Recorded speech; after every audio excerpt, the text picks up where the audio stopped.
네, 안녕하십니까. 두산로보틱스 주주 여러분, 트레이더 K 인사드리겠습니다. 자, 두산로보틱스 한번 다뤄볼 건데, 일단 두산로보틱스가 최근에 추세가 굉장히 좋지 않았죠. 무엇 때문에 좀 많이 빠졌었나요? 보호예수 물량, 확약 물량 요런 이슈 때문에 인해서 좀 많이 빠졌었습니다. 이 확약 물량이 있다 보니까 좀 많이 하락을 했었고, 우리가 이 MSCI 편입에 대한 기대감에 두산로보틱스가 이런 구간에서 꽤나 많이 상승을 했었는데, 이렇게 있던 추세선도 지금 이탈을 하면서 이런 추세를 갭으로 깨면서 많이 하락을 했었고, 이런 구간에서 다시 한번 바닥을 다지고 있는 구간입니다. 어쨌든지 간에 이 두산로보틱스 핵심적인 내용은 뭐냐면, 일단 5월 MSCI 물 건너갔다라는 점이 좀 핵심적인 내용일 것 같고, 중요하게 우리가 생각해야 되는 건 뭐냐면, 우리가 로봇의 시대가 올 뻔했습니다. 거의 다 왔는데 참 아쉽게 됐는데, 무슨 말씀이냐면은 이 로봇이 보통 어떤 거 이후로 좀 테마 순환매가 돌아오죠.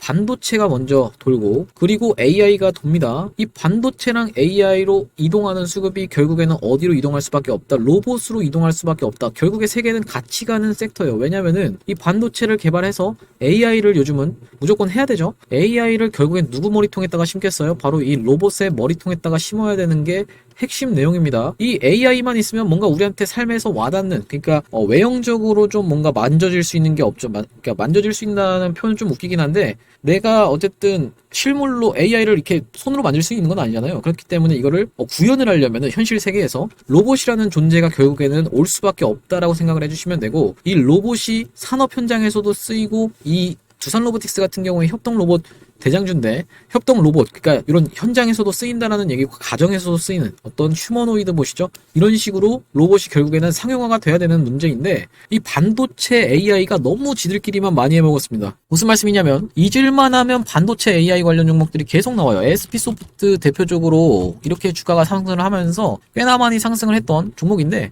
갑자기 어디서 튀어나온 거예요. 보시면 이게 상장된 지 얼마 되지도 않은 종목이 갑자기 어디서 튀어나오면서 난데없이 여러분들 입장에서는, 아니 갑자기 이게 뭐야? 왜냐면 당황스러울 수밖에 없죠.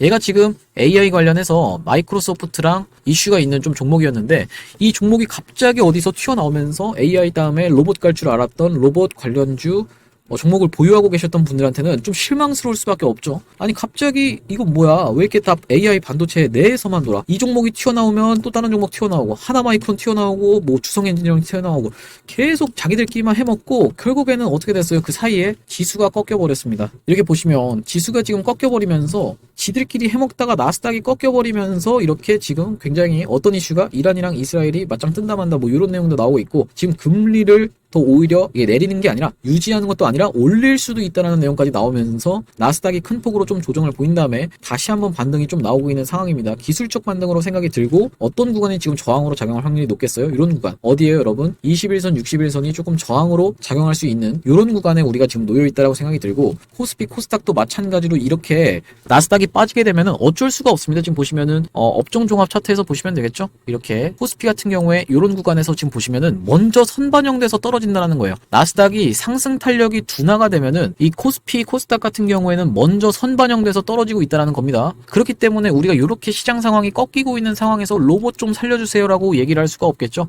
그래서 두산로보틱스를 비롯한 뭐 레인보우 로보틱스도 그렇고 로봇주들이 조정이 나왔는데, 두산로보틱스가 더 급격하게 좀 조정이 나온 이유는 뭐냐면은, 이 두산로보틱스가 이렇게 최근에 상승한 구간이 MSCI 편입 이슈로 지금 올랐었는 어떤 그런 기대감이 어떻게 되겠죠? 바로 실망감으로 바뀔 수가 있겠죠. 아, 기대를 많이 한 만큼 실망할 수밖에 없다라고 생각이 들고, 두 번째로는 보호예수까지 있으니까 더 패닉셀이 나올 수밖에 없다는 겁니다. 먼저 튀어 하면서 여기서 다 튀었다는 얘기입니다. 어쨌든지 간에 그래도 우리가 어떤 거를 이슈로 해서 주가가 다시 한번 상승할 수 있을지 알아보는 시간을 가질 건데, 시작하기 앞서서 구독, 좋아요 좀 부탁드리고, 일단 두산로보틱스 끝났습니까 여러분? 하락 추세로 접어들었습니까? 접어들지는 아직까지 않았다라고 생각이 듭니다. 어쨌든지 간에 우리가 이번 MSCI 같은 경우에 불발이 됐지만 다시 한번 상승할 수 있는 모멘텀은 언제가 있다? 8월 MSCI를 노려볼 수 있다고 생각이 들고, 이 MSCI에 편입이 되고 나면은 패시브 자금이 막대하게 쏟아져 들어오죠. 그렇기 때문에 이 패시브 자금이 쏟아져 들어올 걸 생각해서 먼저 주가가 선반영해서 상승한다라는 게 MSCI의 기본적인 골자입니다. 이 부분부터 짚어드릴 건데, 에코프로 머티라는 종목 알고 계실 거예요. 에코프로 머티라는 종목이 이렇게 주가가 밑 미친 듯이 상승을 할 때 상장하자마자 1월 11일까지 해서 계속 상승을 했었는데 MSCI에 편입될 수 있다라는 어떤 그런 기대감에 주가가 먼저 올랐다라는 말씀이고, MSCI 심사를 언제부터요? 이 1월 18일부터 했다라고 보시면 되는데 실질적으로 발표가 나오는 거는 2월 13일이었습니다. 자, 그러면 우리가 이렇게 꼼꼼하게 따져보면 이때 MSCI에 편입이 됐습니다. 그러면서 20% 깔끔하게 양봉으로 딱 떨어졌는데 한 달 하고도 이틀 전에 고점을 찍었죠. 그게 정확하게 관찰이 된다라는 말씀이고, 이 같은 시간에 편입됐던 한진칼이라는 종목이 있는데 이 한진칼이라는 종목도 마찬가지로 진행이 됐습니다. 자, 보시면은 2월 13일 날 단기적으로 쏘고 빠지면서 재료 소멸로 여기서 종가를 마감했기 때문에 실질적인 고점을 어디서 찍었냐면은 요 앞에서 찍었는데 딱 갖다 대놓고 보시면 1월 11일 날 찍었다라는 게 확인이 되시죠.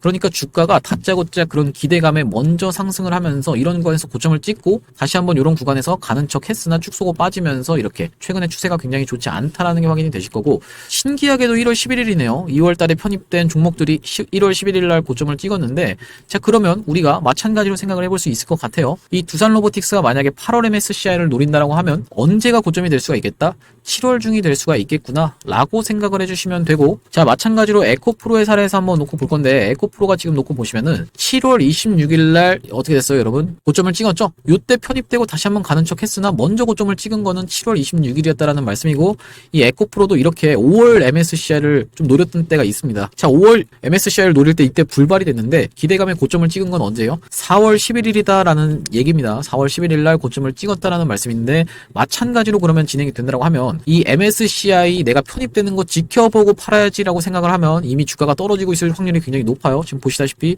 에코프로 머티가 딱 그렇게 진행이 됐기 때문에 내가 최고점에서 팔고 싶으면은 MSCI 편입에 대한 기대감으로 주가가 고점을 찍을 때 이런 구간에서 팔아야지, 한 달 전에 팔아야지, 이 편입이 확정되는 걸 보면서 팔아야지, 이렇게 하면 안 된다라는 말씀입니다. 이렇게 한번 MSCI 관련한 이슈를 짚어볼 수 있을 것 같고, 이 두산로보틱스 같은 경우에는 제가 어디서 타점 안내를 한번 드렸었냐면은 이렇게 한번 연기금이 미친 듯이 수급이 쏟아져 들어올 때 제가 안내를 한번 드렸었는데, 그게 언제냐면 우리가 이렇게 확인을 해볼 수가 있겠죠. 쭉 내려놓고 보시면은 여기서 보시면 연기금이 빨간색밖에 안 찍혀 있는 게 확인이 되실 겁니다. 보시다시피 연기금이 계속적으로 매수를 하고 있는 게 지금 확인이 되시죠. 이때가 정확하게 언제냐면은 11월 1일 이때부터 시작해서 계속적으로 연기금이 매수를 하고 있습니다. 자, 우리가 그러면 차트에서 한번 확인을 해보실 건데, 요 구간을 한번 확대를 해놓고 보실 건데요. 딱 여기까지 놓고 보시면은, 자, 11월 1일이 언제냐면 이때부터 시작해서 연기금이 계속적으로 매수를 했는데, 연기금이 매수를 한다 하더라도 박스에 갇혀 있었던 두산로보틱스입니다. 그러면서 한번 트랩이 발생하면서 이탈 패턴이 나왔다가 다시 한번 돌려주는 상승 흐름이 있었고, 이렇게 앞전에 있었던 박스를 싹 다 잡아먹어버리는 이런 상승 장악형 캔들이 출현했던 날이 바로 11월 16일이다라는 말씀인데, 제가 두산로보틱스를 11월 16일 날 뭐라고 보내드렸냐면, 두산로보틱스를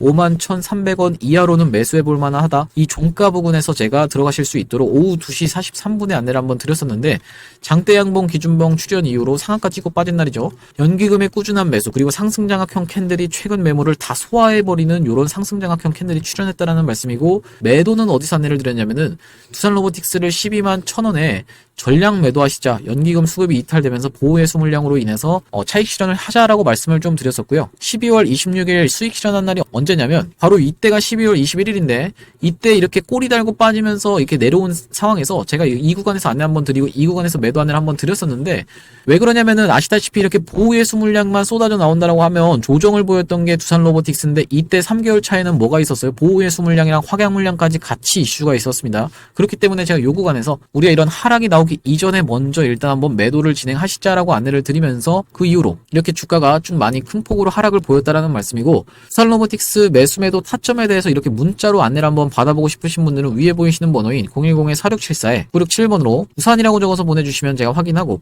두산로보틱스 타점 안내 문자로 보내드려보도록 하겠습니다. 자, 어쨌든지 간에 지금 시장 상황이 굉장히 좋지 않다라는 건 여러분들도 알고 계실 텐데, 굉장히 혼조세가 좀 진행되고 있는 가운데 삼성전자도 좀 오락가락하고 있는 시장이에요. 그렇기 때문에 우리가 지금 당장에 두산로보틱스가 큰 수익을 안겨주지 못한다 하더라도 어쨌든지 간에 8월 MSCI를 향해 달려간다고 하면 7월까지 해서 고점을 찍을 확률이 분명히 있기 때문에 우리가 이 7월달이라고 하면 사실상 한 3개월 정도밖에 안 남았다고 생각이 들어요.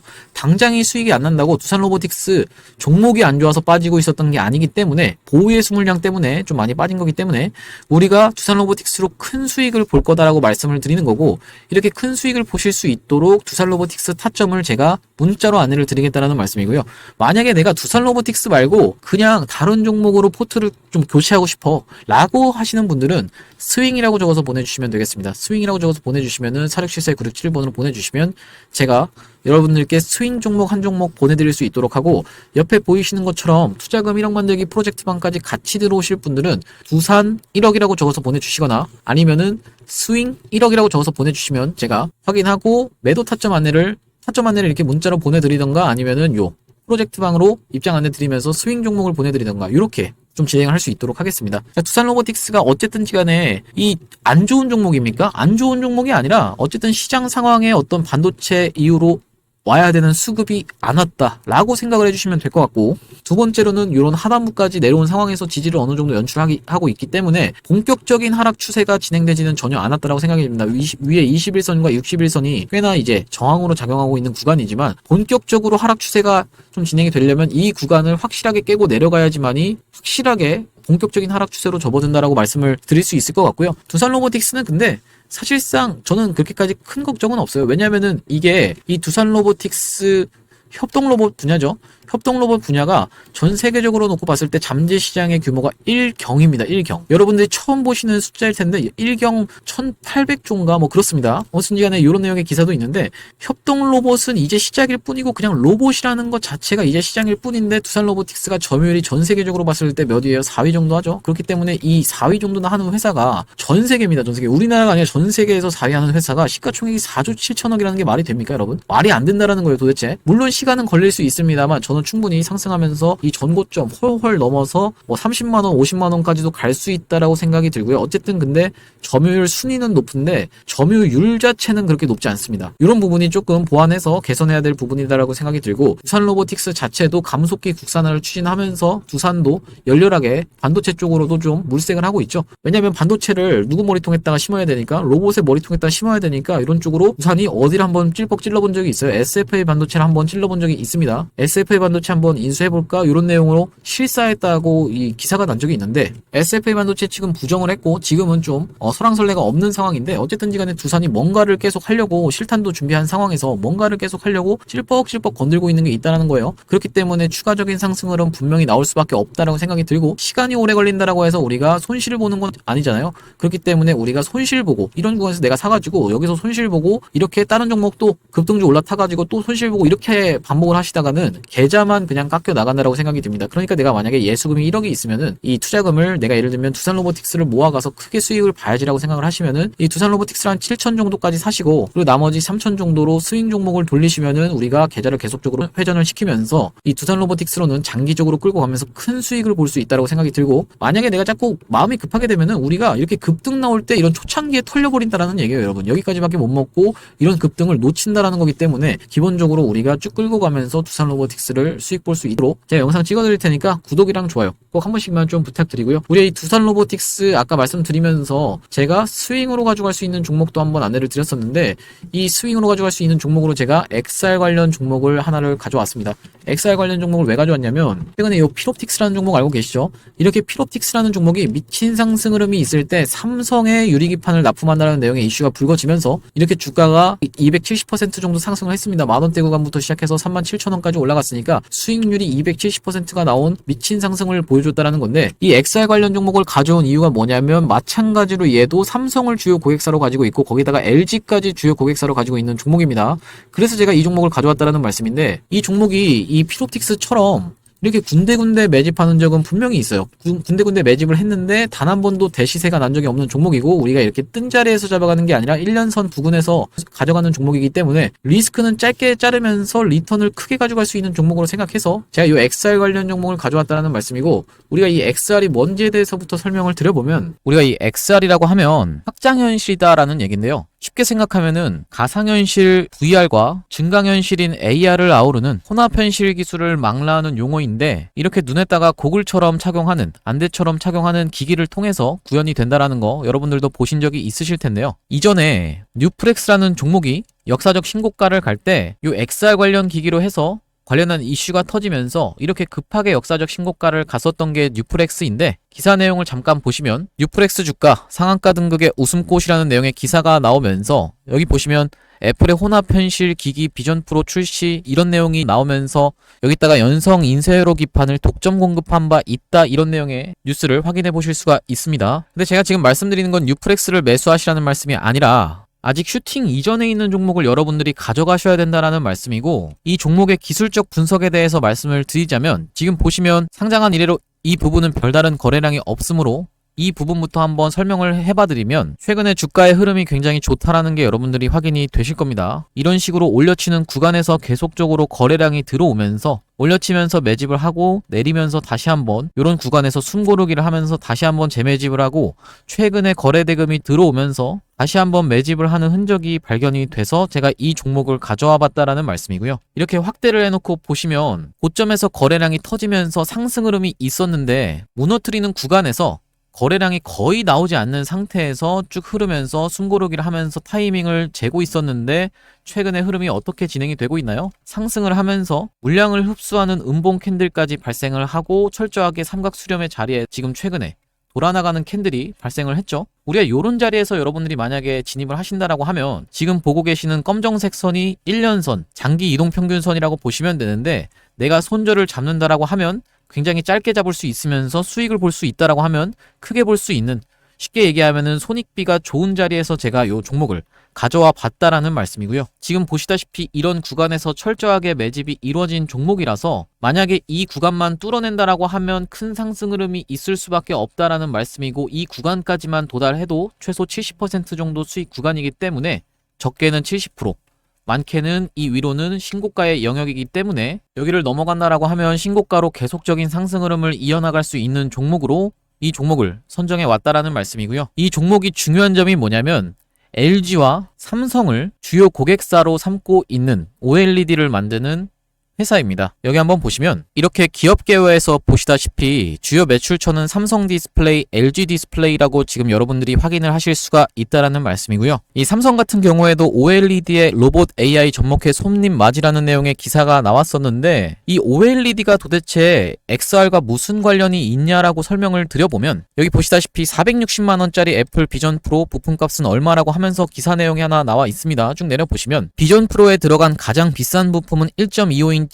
마이크로 OLED 디스플레이다 라는 부분이 여러분들이 확인이 되실 거고, 그렇다라고 하면 우리가 이 종목이 LG랑 삼성을 주요 고객사로 두고 있는 상황에서 XR 관련해서 계속적인 이슈가 있는데, 여기 보시면 과학기술정보통신부가 500억 원 규모의 메타버스 펀드를 조성한다라는 내용의 기사가 나오면서 이게 지금 보고 계신 게 바로 XR 기기라고 보시면 됩니다. 쭉 내려보시면 메타버스 서비스를 구현하기 위해서 XR 관련해서 투자를 한다라는 내용으로 기사가 나와 있는 거고요. 그리고 마찬가지로 SK하이닉스도 메타 손잡고 XR용 올레도스 개발 유력이라고 하면서 기사가 최근에 또 나왔는데, 이런 식으로 계속적인 XR 관련한 이슈가 불거지고 있는 가운데 제가 발굴해온 종목이 최근 추세가 여러분들이 보시다시피 굉장히 좋다라는 거는 여러분들도 확인이 되실 거고, 지금까지 상장한 이래로 큰 상승 흐름이 연출된 적이 없기 때문에 지금 차트에서 수상한 모습이 관찰돼서 제가 이 종목을 XR 관련주로 가져와 봤다라는 말씀이고요. 이 종목이 지금 시가총액이 1000억 언저리에 있다라고 보시면 되는데, 스몰캡 종목인 만큼 상승 흐름이 연출된다라고 하면 큰 상승 흐름이 있을 것을 여러분들이 기대해 보실 수 있는 종목이고,